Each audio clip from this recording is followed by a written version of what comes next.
That's the lesson I got out of it. Don't bitch and complain. There's people in worse situations than you. Fathers, raise your motherfucking kids. Never be a maid, but grind to have it made. These bars out of space. Stay away from the jakes. In this life, it's either end up a case or catch a case. What up, Smiles fam? It's your boy Smiles with Shane, and I'm back with another story time. This ain't really a story time, but it was a lesson to me. So let's get it. Smile when you look at me.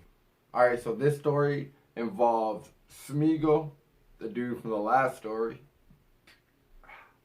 And this is where I was taught to not complain and sort of be more humble. All right, so I worked at the resort, and it was 8 hours in a car, 12 hours on a bus away from Windsor, where I'm from, and where my daughter stays. So I try to come down at least once a month. Never missed nothing when I was there, like holidays and all that. Not trying to brag, just saying. Anyway, there's a guy there named Smeagol, a little Filipino. He's about 18 years old. I'm probably like 25 at the time, maybe. Anyway, we made about $800 every 2 weeks. One day we were going, he said, yo, I gotta go to the post office. I'm like, all right, I'm gonna roll with you. So we go over to the post office, and he's got to send money back to the Philippines to his mother. So he gets $800 and he goes to the store and he takes out like 200, I think. So then he goes, and I'm like, oh, that's nice, man. You know, you're going to send your mom 200, because, you know, I was sending my daughter around 100, 150 at the week. You know, I was trying to do what I could. It wasn't about the money to me, because I was spending time with my kid. I'm just saying, I would complain that I had to send money sometimes. Ain't gonna lie. So we go to the post office, and Shmeagol's like, yeah, I want to make a money transfer, whatever, whatever. And then he says, all right, he sent $600 back home.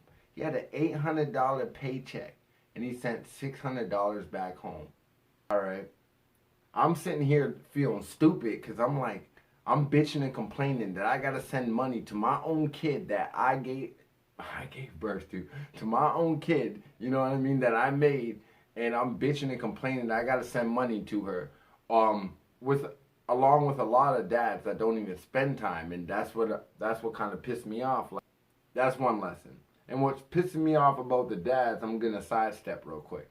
Which pissed me off about the dads, when a dad lives in the same city, black or white dad, when a dad lives in the same city and you don't see your kid or spend time with your kid, but you want to brag and boast about how all the shit about your kid and tell every nigga, I got a son or I got a daughter, but then you ain't even in the kid's life, that's bullshit, bro. I never had a dad in my life, and I promised myself no matter what, my daughter would know me.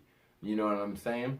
Anyway, back to the story. That kind of told me, all right, I can't bitch and complain about sending money to my own kid when this guy's sending damn near his whole check back to his family so they can survive. All right, then another time, he said to me, he said, you Canadians and Americans are so privileged.